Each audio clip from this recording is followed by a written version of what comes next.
Hello everyone. Today my topic is how to use the adjective. ဒီနေ့မှာဆိုရင်တော့ကျွန်တော်က adjective တွေကိုဘယ်လိုသုံးမလဲဆိုတဲ့အကြောင်းကိုရှင်းပြသွားမှာဖြစ်ပါတယ်။ adjective တွေက noun ရဲ့အရှိမကျွန်တော်တို့ထားလိုက်ရင်တော့လူတွေအရာဝတ္ထုတွေကိုပို့ပြီးလင်းသက်လာစေတယ်။ပို့ပြီးထင်ရှားလာစေတယ်ပေါ့နော်။ adjective protocol တွေကအောက်မှာအများကြီးရှိတယ်။နံပါတ်1နဲ့5အထိပေါ့နော်။အဲ့တော့သူက site က color ရယ် quality ရယ် origin ရယ် substance ကဆိုပြီးတော့ကျွန်တော်တို့ကအမျိုးအစားခွဲခြားဖြစ်ပါတယ်။ဥပမာကျွန်တော်တို့စကားတစ်ခုပြောတော့မယ်ဆိုရင်ကျွန်တော်ကအစင်လိုက်ပြောရမယ်ဥပမာနော်ရှည်ပြီးတော့အနီအောင်ရှိပြီးတော့ချောမွတ်တဲ့တရုတ်ကားပေါ့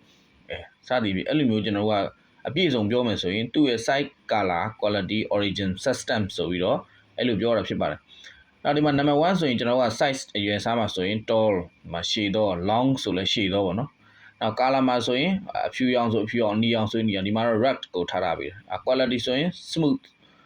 origin ကဘယ်ကလာတော့သူ့ရဲ့ဇင်းမြစ်ပေါ့နော် Chinese တရုတ်ပေါ့နော်နောက် system ဆိုတာကားပေါ့အဲ့တော့ကျွန်တော်ကရှီလီယာလေးရှိပြီးတော့အနီအောင်ချောမွတ်တဲ့တရုတ်ကားတစ်စီးပေါ့နောက်ဒုတိယအကြောင်းမှာကြည့်မယ်နော် thin ဆိုပိန်တော့သူက site အရွယ်စားရ thin နော် color ကြတော့ကျွန်တော်က white အဖြူရောင်ပေါ့quality မှာဆိုရင်သူ့ရဲ့အရည်အသွေးမှာဆို PD ဆိုရင်ကျွန်တော်ကချစ်စရာလို့ပြောတာနောက် origin ဆိုရင်ကျွန်တော်ကဒီမှာ Japanese wallet ပတ်စံအိတ်ပေါ့နော်အဲ့ဒါကျွန်တော်တို့ကပါးလာရှိပြီးတော့အဖြူရောင်ချစ်စရာကောင်းတဲ့ဂျပန်ကထုတ်တဲ့ပတ်စံအိတ်ပေါ့အဲ့လိုမျိုးကျွန်တော်တို့ကပြောရမှာနံပါတ်3မှာဆိုရင် site ဆိုရင်သူဒီ fat ဝရတယ်ဖောင်းတယ်ပေါ့နော်နောက်ခါကျ color ဆိုရင် black မဲတော့ quality ကကျတော့ great ကောင်းတယ်ပေါ့နောက် Russian ဒီဘက်က backpack ကျောဝအိတ်ပေါ့ဒီမှာလည်းအဲ့လိုမျိုးအစင်လိုက်ကျွန်တော်တို့ကပြန်သွားမယ်original substance ကကျွန်တော်တို့ကအမြဲတမ်းအဲ့လိုမျိုးကြီးတန်းနဲ့တန်းနေမှာတော့မဟုတ်ဘူးကျွန်တော်တို့ကတစ်ခါကြရင်ကျွန်တော်က site quality site color quality system အဲ့လိုသုံးတာလည်းရှိတယ်တစ်ခါကျရင်တော့ site တစ်ခုပဲသုံးတာပေါ့နော်ရှည်တဲ့ကားlong ကားစသည်ဖြစ်ပေါ့နော် bright car တောက်ပတဲ့ကားစသည်ဖြစ်အဲ့လိုအတူကောက်တွဲသုံးတာလည်းရှိတယ်တိုးတော့အစင်လိုက် protocol ရသုံးမယ်ဆိုဒီလိုအစင်လိုက်ကျွန်တော်တို့သုံးရမယ်ပေါ့နော်အဲ့တော့အောက်ဆုံးကိုကြည့်လိုက်မယ် big ဆိုကြီးတော့ပေါ့နော်ဒီမှာ large လို့လည်းထည့်လို့ရတယ် enormous ဆိုလည်းထည့်လို့ရတယ်နော်နောက် blue ဆိုရင်ဒီမှာအပြာရောင် bright တောက်ပတော့Korean glass ကိုရီးယားထုတ်တဲ့ဖန်ကွက်ကိုရီးယားထုတ်တဲ့ကျွန်တော်တို့ကဖန်ကွက်စသည်ဖြင့်အဲ့လိုမျိုးကျွန်တော်တို့က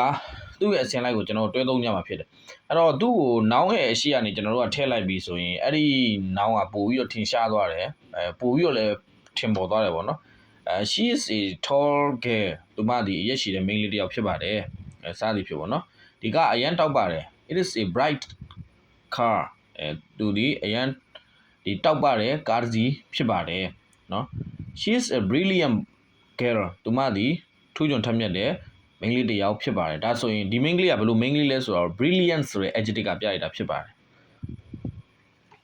ဒါဒီနေ့ပြောရတော့ကျွန်တော် adjective ရဲ့အကြောင်းကိုကျွန်တော်အစင်လိုက်ပြောပြသွားတာဖြစ်ပါတယ်နောက်နေ့မှာဆိုတော့ adjective ကိုကျွန်တော် degree လိုက်ခွဲထားတာကိုပြောမှာဖြစ်ပါတယ်အားလုံးပဲကျေးဇူးတင်ပါတယ် thank you for watching